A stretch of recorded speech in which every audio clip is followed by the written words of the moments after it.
Now, this week, the Institute of Economic Affairs published a new study looking at what COVID lockdowns told us about alcohol policy. The author of the study, Chris Snowdon, said the first year of the pandemic provided a natural experiment in which the impact of dramatic changes in the availability and marketing of alcohol can be examined.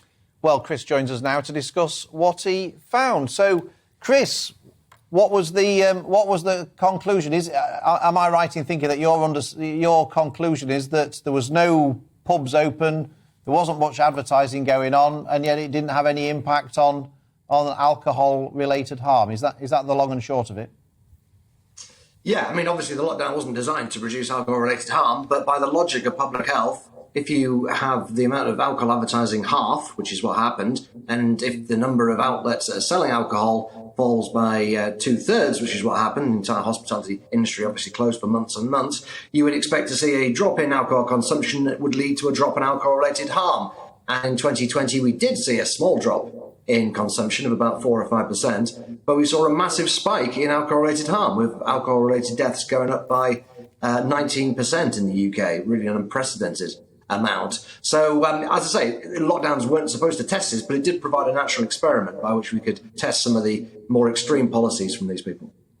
Now, I can understand that, people who are already sort of heavy drinkers, the lockdowns may not have stopped their drinking. In fact, it might have exacerbated it. I can see that. But perhaps the people who urge these restrictions upon us, they might say, well, what it did do, though, is it stopped people getting into alcohol in the first place. It stopped that sort of gateway from being non-alcoholic to becoming an alcoholic. Is there any evidence that the lockdown stopped the sort of gateway to alcohol for people?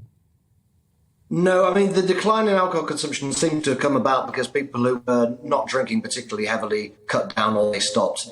You may know people yourself who only drink when they go out to a pub, and the pubs were closed, so they just didn't drink anything at all. And then on the other end of the spectrum, you have people who were already drinking very heavily, they drank even more, and some of them died as a direct result of that. Chris, read this report and I found it absolutely fascinating. Who would have thought that COVID lockdown would have given people like you this sort of perfect experiment, particularly theories that people like the World Health Authority have used, that if you stop availability, advertising and make things less affordable, it will stop drinkers, and not just drinking across the board and also heavy drinking. That didn't happen at all. So what are the key determinants? What did you find does push people into drinking alcohol, and how do we protect those most vulnerable to alcohol abuse? Well, the spike in deaths taking place for two reasons. One is simply just the boredom and the stress of lockdown and the pandemic and all that, all people who were already drinking.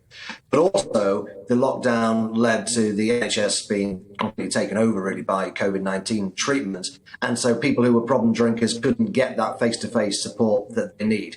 But I think that reinforces my broader point, which is if you want to tackle alcohol-related harm, you need to deal with individuals who are suffering and need help. You don't try and treat the entire population. You don't try and get the entire population to drink a bit less. You can do that by getting moderate drinkers to become light drinkers and light drinkers to become teetotalers, but there's no public health benefit to it. And all you're doing is ignoring the real problem, which is fortunately a fairly small minority of people who at any one time are drinking a life-threatening amount. And they're overlooked really by public health people these days because all the focus is on things like minimum pricing, taxes, licensing restrictions, advertising. And we know that the basic theory behind all this, which is that if you reduce alcohol consumption, you will reduce alcohol-related harm, is just not true, because we've seen a big fall in alcohol-related over the last 20 years, and we haven't seen any reduction in alcohol-related deaths. So this theory, which probably seems a bit weird to a lot of you viewers anyway, but trust me, it is taken very seriously by the likes of the World Health Organization, has been tested repeatedly